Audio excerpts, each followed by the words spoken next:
ආයුබෝවන් ආදරණීය දුව පුතේ ස්වීට් මැත්ස් කියන නමින් සංයුක්ත ගණිත වැඩසටහන් මාලාවක තවත් වීඩියෝ එකක් එක්ක තමයි අද අපි මේ මුණ ගැහෙන්නේ. මම අද බලාපොරොත්තු වෙනවා ත්‍රිකෝණමිතිය පාඩමේ අපිට හම්බෙන ඒත් ත්‍රිකෝණමිතියදී අපි මේ ප්‍රමේය නම කතා කරන්නේ නැහැ. කොට් ප්‍රමේය. කොට් ප්‍රමේය ගැන කතා කරන්නේ. කොට් ප්‍රමේය කියන එක ඇත්තටම ඕන වෙන්නේ ත්‍රිකෝණමිතියේදී සයින් නීතිය භාවිතයෙන් හදන්න පුළුවන් ගානක්. ත්‍රිකෝණමිතිය ළමයි ඉගෙන ගන්න කාලේ මේ කොට් ප්‍රමේය කියලා දන්නෙත් නැහැ. හැබැයි අපිට විශේෂයෙන්ම ඇප්ලයිඩ් වලට ආවන් පස්සේ දෘඩ වස්තුක සමතුලිතතාවය වෙන්න පුළුවන්, ඝර්ෂණය වෙන්න පුළුවන්, බල සමතුලිතතාවය ආශ්‍රිත ගානකදී අපිට බලයන් සෙවීමෙන් තොරව කෝණ අතර සම්බන්ධතාවයක් ලබා ගැනීමට. එහෙමත් නැත්නම් බලයන් සෙවීමෙන් තොරව යම්කිසි කෝණයක් හොයන්න. එහෙමත් නැත්නම් බලයන් සෙවීමෙන් තොරව කිසියම් අනුපාතයක් හොයන්න පාවිච්චි කරනවා. ඊටත් අමතරව සාපේක්ෂ ප්‍රවේගයේදී ප්‍රවේග ත්‍රිකෝණ දෙකක් එකට කරලා ඇඳලා තියෙන වෙලාවට අපිට කෝණ අතර කිසියම් සම්බන්ධතාවයක් හිම ලබා ගන්න මේ කොට් ප්‍රමේය ඊටාම වැදගත්. මේක කොට් ප්‍රමේය ගොඩක් දරුවන්ට ටිකක් පැටලි සහගත හින්දා මම අද සාධනීය සහිතව කතා කරනවා සයින් නීති භාවිතයෙන්. හරි. අපි බලමු මේ කොට් ප්‍රමේය කියන්නේ මොකක්ද කියලා.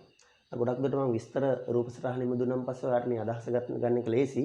විශේෂයෙන්ම කොට් ප්‍රමේය කියන්නේ මොකක්ද කියන එක අපි වඩා ඒක යොදා ගන්න විදිය තමයි ඉගෙන ගන්න ඕන. සහ සාධනය අපි සයින් නීතිය යට තියෙන ගානක් විදිහට ඉගෙන ගමු. රයිට්. බලන්න ත්‍රිකෝණ දෙකක් එකිනෙකට සම්බන්ධ වෙලා තියෙන අවස්ථාවක්. මොනවද ත්‍රිකෝණ දෙක?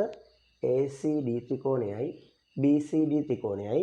ඊට පස්සේ මෙන්න මේ රේඛාව මගින් AB මත සම්බන්ධ වෙලා θ කියලා කෝණයක් හදනවා. එතකොට මේ ලියෙන් මේ ඇල්ෆා සහ බීටා කියලා කෝණ දෙකක් මාක් කරලා තිනවා. ඊට අමතරව සම්මතාංකණයෙන් වගේ මේ ශීර්ෂ කෝණ දෙකක් A සහ B වශයෙන් තියෙනවා. මේ කොට් ප්‍රමේය ස්වරූප දෙකකින් තියෙනවා. එකම ප්‍රමේය ස්වරූප දෙකකින් තියෙනවා. මේ දෙන්නම සාධනය කරනකොට අපි එකම සම්බන්ධයකින් තමයි සාධනය කරන්නේ. බලමු පළවෙනි ස්වරූපය. එතනදී චුට්ටක් අපි තේරුම් ගමු මේ M සහ N කියන්නේ දිගක් වෙන්නත් පුළුවන්. දිගවල් දෙකක් වුණොත් එහෙම දිගවල් කියන්නේ ඇත්තම කතාව M සහ N කියන්නේ අනුපාතය. AD අණු DB සමානයි M අණු N කියලා ගන්න පුළුවන්. එතකොට අපිට AD දිග සහ DB දිග දන්නවනම් දිගවල අපි තුමු 15 අණු 20 කියලා ගත්තා කියලා වරදක් නැහැ. මේක සුළු වෙලා ආපහු වුණනම් 3 අණු 4 කියන්න පුළුවන්. කියන අනුපාතයක් දුන්නොත් කෙලින්ම M සහ N වශයෙන් අනුපාතය ගන්න පුළුවන්. දිගවල දුන්නොත් දිගත් M සහ N වශයෙන් ගත්තා කියලා වරදක් නැහැ. කොහොම හරි AD අණු DB M අණු N කියලා අරගත්තොත් M ධන N cot theta සමානයි M cot alpha ඍණ N cot beta. M cot alpha ඍණ N cot beta. right. මේකෙදි චුට්ටක් රටාවක් හඳුන ගන්න උත්සාහ කරමු. අපි මේ අනුපාත කොටස් දෙකේ එකතුව වතාවක් කිසියම් කෝණයක කොට්ටගයක් මේ රේඛාවට සම්බන්ධ වෙච්ච කෝණයක කොට්ටගයක්.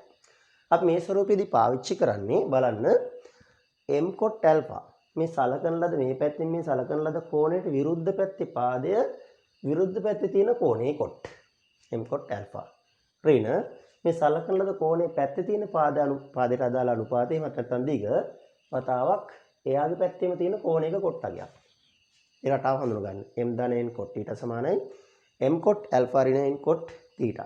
අපි නිකන් හිතාගමු මේ කෝණයේ පැත්ත තමන්ගේ පැත්ත කෝණයට නැති අනිත් පැත්තට අපි විරුද්ධ පැත්ත කියලා හිතමුකෝ. මේකෙදි පාවිච්චි කරන්නේ විරුද්ධ පැත්තේ පාදයේ විරුද්ධ පැත්ත කෝණේ කොට්ගෙන් තමන්ගේ පැත්තේ පාදයේ තමන්ගේ පැත්තේ කෝණේ කොට අඩු කරනවා. මේ පළවෙනි ආකාරය. ඒතර ගැටලුවක් තුල ඔයාට මේ එළියේ තියෙන කෝණ දෙකකුත් එක්ක සම්බන්ධ වෙලා මේ අනුපාත දන්නවනම් මේ ස්වරූපේ පාවිච්චි කරනවා. බලය ගණන් වලදී අපි ගොඩක් දුරට යොදා ගන්නවා. මේ දෘඩවස්තුක සමතුලිතතාවයේදී අපි කතා කරමු. ඊට අමතරව මේ මූලික වශයෙන්ම මෙතන උත්සාහ කරන්නේ ත්‍රිකෝණමිතිය යටතේ කොට් ප්‍රමේය සාධනය කිරීම තමයි බලාපොරොත්තු වෙන්නේ. right. දෙවෙනි ස්වරූපයට යනවා. දෙවෙනි ස්වරූපෙදිත් අර විදිහමයි. වම් පැත්තේ වෙනසක් නැහැ. අනුපාත කොටස් දෙකේ එකතු වතාවක් කොට අගය. එතනදී හැබැයි අර සලකන ලද කෝණයේ පැත්තේ පාදය විරුද්ධ පැත්තේ කෝණය කොට. ඍණ විරුද්ධ පැත්තේ පාදය තමන්ගේ පැත්තේ කෝණේ කොට. මේ ස්වරූප දෙකම භාවිතා වෙනවා. හොඳ ඉමේජ් එකක් දාගන්න ඔළුවට. හැම වෙලාවෙම රේඛාවක මත යම්කිසි රේඛාවක් මෙහෙම සම්බන්ධ වෙලා එකම රේඛාවකට සම්බන්ධ වන්නා වූ කෝණ තුනකින් යනවා නම් තමයි දෙවෙනි ස්වරූපය පාවිච්චි කරන්න බලන්න. B θ A එකම රේඛාවකට සම්බන්ධයි. එකම සරල රේඛාවකට සම්බන්ධයක් තියෙන්නේ. එතකොට M ධන N cot θ වම් පැත්ත සමානයි. විරුද්ධ පැත්තේ පාදය විරුද්ධ පැත්තේ කෝණේ තමන්ගේ පැත්තේ පාදයේ විරුද්ධ පැත්තේ කෝණේ කොට්. ඍණ විරුද්ධ පැත්තේ පාදයේ තමන්ගේ පැත්තේ තියෙන කෝණේ කොට්. මේක ඇත්තටම මට නම් මතකයි ඒ ලෙවල් කාලේ මටත් මේ ස්වරූප දෙක පැටලෙනවා. ඒ හින්දා මම මේ වීඩියෝ එක කරන්න හිතුවේ. ඔයගොල්ලන්ටත් මේ ස්වරූප දෙකක් විශේෂ මාරු වෙන්න පුළුවන්. හොඳ ඉමේජ් එකක් දාලා මේක මතක තියාගමු. මම බලාපොරොත්තු වෙනවා මේක සයින් නීති භාවිතයෙන් සාධනය කරන්න. ඔව්.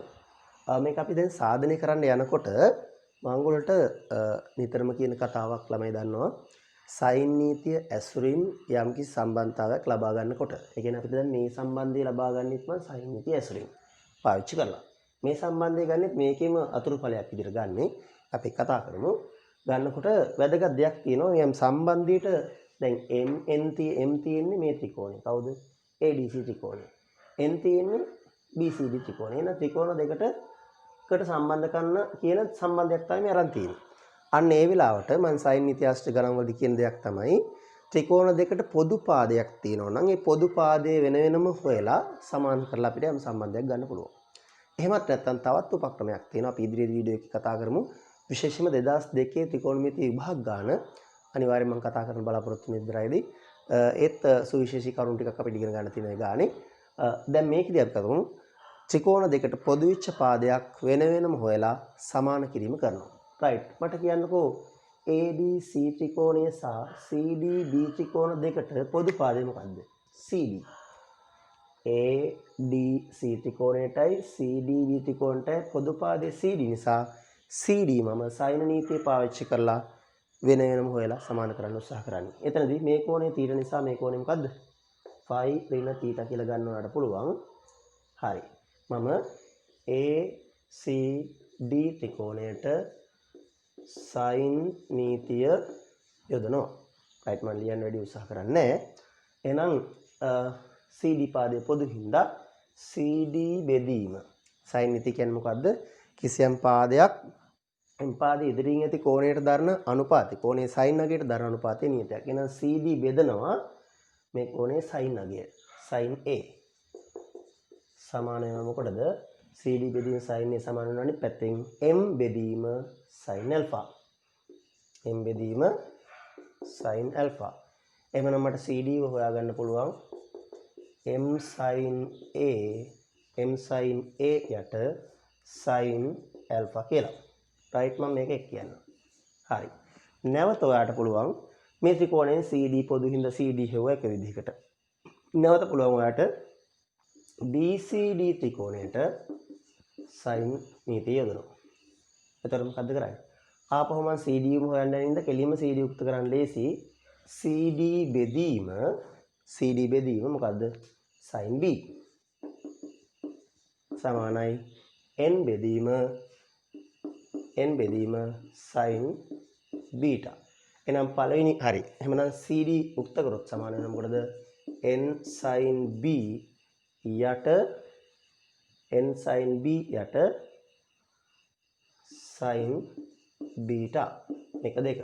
මට පුළුවන් 1 හා 2කින් මෙදෙන සමාන කරන්න මොකද්ද?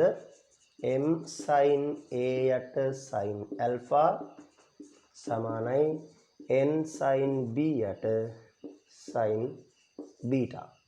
හරස්මින්තිකුත් දාගත්තොත් M sin A sin beta සමානයි N sin B sin alpha. මම මේක 3 කියලා කියන්නම්. මේකෙන් පුළුවන් අපිට මේ සම්බන්ධතා දෙකම ඉස්සරහට ලබා ගන්න. හරි. මේක පාවිච්චි කරලා අපිට මේ සම්බන්ධය ගන්නත් පුළුවන් මේ සම්බන්ධය ගන්නත් පුළුවන්. අපි හොඳට බලමු මේ සම්බන්ධය අපි දැන් මේ ලබාගෙන තියෙන සම්බන්ධය M sin A sin beta තියෙනවා N sin B sin alpha තියෙනවා. හැබැයි අපිට පළවෙනියට ලබා ගන්න පුළුවන් සම්බන්ධය මේක දෙවෙනියට ලබා ගන්න සම්බන්ධයේ මේකේ A සහ B නැහැ. MN තියෙනවා θ තියෙනවා alpha තියෙනවා බීටා තියෙනවා. මේ සම්බන්ධයේ තියෙන A සහ B මේ ගානේ නැති හින්දා මම උත්සාහ කරනවා A සහ B ඉවත් කරන්න alpha සහ බීටා ඇසුරින්. ඒකට අපි සරල සම්බන්ධතා ටිකක් ගන්නවා. මේ ත්‍රිකෝණයේ අභ්‍යන්තර කෝණ එකතුව කීයද? මේ ත්‍රිකෝණයේ අභ්‍යන්තර කෝණ එකතුව 5. ඒ හින්දා මම B ධන අපිට පුළුවන් කියන්නේ මොකද්ද? B ධන බීටා ධන θ සමාන වෙනවා මොකටද? 5ට. එහෙනම් B වෙනුවට ලියා ගන්න පුළුවන් මොකද්ද? සරි ඒ සම්බන්ධය අපි දැන් තියාගමුකෝ. අවශ්‍යතාවය ආදේශ කරමු. ඊට අමතරව මේ ත්‍රිකෝණයේ අභ්‍යන්තර කෝණ එකතුව මොකද්ද? a ධන alpha ධන phi ඍණ θ සමානයි ආපහු phi ට. මේ ධන phi ට මේ පැත්තේ phi අයින් වුණාම a ධන alpha සමාන වෙනවා θ කියලා ගත්තත් කමක් නැහැ. මේ අංක මාරුණාට ප්‍රශ්නයක් නැහැ. අපි මේක ඕනනම් 3 කියලා ගන්නකො. මේක 4 කියලා ගන්නකො. හරි. දැන් ඔයාලට මේ පළවෙනි සම්බන්ධය ගන්නව නම් a සහ b වෙනුවට මේ වගේ තියෙන a සහ b වෙනුවට alpha සහ beta වශයෙන් ආදේශයක් දෙන්න ඕන. right අපි බලමු. එහෙමනම් මෙතනටම යන්නකො. මේ සම්බන්ධයේම ඔයාලට පුළුවන් වෙයි a කියලා කියන්නේ b කියලා කියන්නේ මොකද්ද? b උක්ත කරොත් එහෙම phi ඍණ beta ධන θ වෙනවා. a උක්ත කරොත් එහෙම θ ඍණ alpha වෙනවා. එහෙනම් මෙතන මම ආදේශ කරනවා m sin a කියලා කියන්නේ මොකද්ද? θ ඍණ alpha sin beta සමානයි n sin b උරට ආදේශනේ මොකද්ද? phi ඍණ θ ධන beta n sin phi ඍණ θ ධන beta තව දුරටත් තියෙනවා sin alpha. හරි. එහෙනම් මෙතන m sin θ ඍණ alpha sin beta සමානයි n sin phi ඍණ θ සමානයි sin θ හින්දා මෙතන sin phi ඍණ මෙයා සමාන වෙන්නේ මොකටද? sin θ ධන beta sin alpha. right. අපි මේක මේ පැත්තට සුළු කරගමු දැන්. හරිද? මේ සම්බන්ධය ඔයාලට වැදගත් වෙයි ඉස්සරහට. මම මේ සම්බන්ධය ලියා ගන්නවා m මේ sin θ ඍණ alpha ගේ ප්‍රසාරණය දානවා. මොකද sin θ ඍණ alpha ගේ ප්‍රසාරණය කියන්නේ sin a ඍණ b ප්‍රසාරණයක්. sin θ ඍණ alpha කියන්නේ sin θ cos alpha ඍණ cos θ sin alpha. වරක් sin beta තියෙනවා. සමාන වෙනවා අපෝ sin n sin පාඩ පුළුවන් මේ b θ ධන beta ගේ ප්‍රසාරණය දාන්න. sin theta cos beta ධන cos theta sin beta වරක් sin alpha. හරිද? දැන් මේක අපි ප්‍රසාරණය කරගමු. ඉඩ අරගෙන බෝඩ් එකේ. හරි. m sin theta cos alpha වරාංශුල කරාම sin beta කින් ගුණ වෙනවා. ඍණ m cos theta sin alpha අපව sin beta වෙනවා. සමාන වෙනවා අපව වරාංශුල කරාම n sin theta cos beta sin alpha ධන n ගෙන් උත්සුළු කරන ගමන් sin alpha ගෙන් උත්සුළු වුණාම n cos theta sin beta sin alpha. හරි. ටිකක් දිග ප්‍රකාශනයක් වගේ තියෙනවා. හැබැයි අපේ ටාගට් එකට දැන් ඇවිල්ලා තියෙන්නේ. මොකද්ද? cot theta cot alpha cot beta හැදෙන්න ඕන. cot පද හැදෙන්න නම් cos යට sin හැදෙන්න ඕන. මේ හැම තැනකම බලන්න sin පද දෙකකුයි cos පදයකුයි. sin පද දෙකකුයි cos පදයකුයි. sin පද දෙකකුයි cos පදයකුයි. එහෙම තියෙනවා. එහෙනම් මේ sin පද දෙක අයින් වෙන්නත් ඕන. cos පදය යටට තව sin පදයක් එන්නත් ඕන. එහෙනම් මොකද්ද කරන්නේ? මේ සියලුම පද මේ sin පද දෙක අයින් වෙන්න sin පද වලින් බෙදලා යන්න ඕන. ඊට අමතරව තවත් sin පදයකින් තව ඉන්නවනේ මේ θයි බීටයි දෙන්න තියෙද්දින් ඒ දෙන්න අයින් වෙන්නත් ඕන. තව alpha එකකුත් එන්නත් ඕන. කියන්නේ sin alpha sin beta ගෙන් බෙදනවා. මම බෙදීමේ පියවර ලියන්න යන්නේ නැහැ. මේ බෙදනකොට sin θයි sin betaයි කැපිලා m cos alpha යට sin alpha එක එනවා. m මේ කොටස මෙයාගෙන් බෙදනකොට මේ sin alphaයි sin betaයි දෙන්න අයින් වෙනවා. cos theta යට sin theta එක එනවා. සමානයි. මෙතනත් බෙදනකොට sin පද දෙක ඉවත් වෙනවා. cos beta යට sin beta එක එනවා. n cos beta යට sin beta එනවා. දාන අපව n sin පද දෙක කැපෙනවා. cos theta යට sin theta එනවා. මෙන්න කතාව. එහෙනම් m cot alpha ඍණ m cot theta සමානයි n cos එකට sin කියන්නේ cot නේ. හරි. cot beta ධන n cot theta. මම cot theta පද දෙක එක පැත්තකට ගෙනනම් අනිත් පදේ අනිත් පැත්තට පන්නන්නම්. m cot alpha ඍණ. මෙයා මෙහෙට ආවම n cot beta සමානයි මෙයා අනිත් පැත්තට ගිහිල්ලා cot theta පොදුට ගත්තොත් m ධන n cot theta. අපිට ඉතින් හොරු පුරුදු පැත්ත පොඩ්ඩක් මාරු කරලා ලියා ගත්තා නම් m ධන n cot theta සමානයි m cot alpha ඍණ n cot beta. ඔන්න cot ප්‍රමේයක ස්වරූපයක් සාධනය කළා. මේකෙදි sin නීතිය භාවිතා කරලා තරහ කරපු සුළු කිරීමක්. හරි. හරි. අපි මේ cot ප්‍රමේය දෙවෙනි ස්වරූපය අලුත්ම ගානක් කියලා හිතා ගන්න. ඔයගොල්ලන්ට මතකද දන්නේ නැහැ 2018 විභාග ගානක් තිබුණා. මේ cot ප්‍රමේය කියන මේ ආකෘතිය තමයි රූප සටහනට එන්නේ. උත්තරයට ගොඩක් දුරට යන්නේ මේ විදිහේ සුළු කිරීම ටිකක් කරලා. හැබැයි ඒක ටිකක් අර සමානුපාත වලින් ගියේ. නමුත් යම්කිසි දවසක මම විශ්වාස කරනවා මේ cot ප්‍රමේයත් සාධනයක් කරන්න එයි කියලා. ඒ හින්දා තමයි මම මේ වීඩියෝ එක කරේ. හරි. දෙවෙනි ක්‍රමයට යමු. දෙවෙනි ස්වරූපයට. m ධන n cot theta දැන් මේකේ n cot a ඍණ m cot b තියෙන්නේ. ඒතර මේ ගානේ alpha සහ beta නැහැ. මේ කොටසේදී alpha සහ beta නැහැ. එහෙමනම් මේ අපි ලබාගෙන තිබ්බ අර සම්බන්ධය sin නීතිය දාලා දෙපැත්තකින් පාදයක් හොයලා ලබාගත්ත සම්බන්ධයේ a තියෙනවා beta තියෙනවා b තියෙනවා alpha තියෙනවා. හැබැයි ඒකේ alpha සහ beta සහ alpha අයින් කරන්න අපි නැවත මේ ත්‍රිකෝණයක අභ්‍යන්තර කෝණ එකතුව phi කියන සම්බන්ධය පාවිච්චි කරනවා.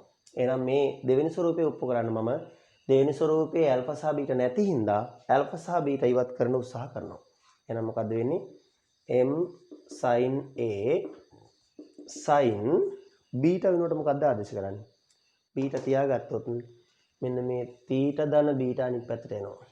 phi ඍණ theta ධන b සමානයි අපෝ n sin b sin alpha වෙනුවට ලියන්නේ theta ඍණ a sin b sin theta ඍණ a right m sin a sin phi ඍණ මේ කෝණය කියන්නේ sinම තමයි sin phi ඍණ theta කියන්නේ sin theta හින්දා sin phi ඍණ theta ධන b කියන්නේ sin theta ධන b ම තමයි සමාන වෙන මොකටද n sin b sin theta ඍණ a මම ඊළඟ පියවරේදී මේ theta ධන b ගේ ප්‍රසාරණය දානවා m sin a මෙයට දාන ප්‍රසාරණයක් sin theta ධන b sin a ධන b ප්‍රසාරණය sin theta cos b ධන cos theta sin b සමාන වෙන මොකටද n sin b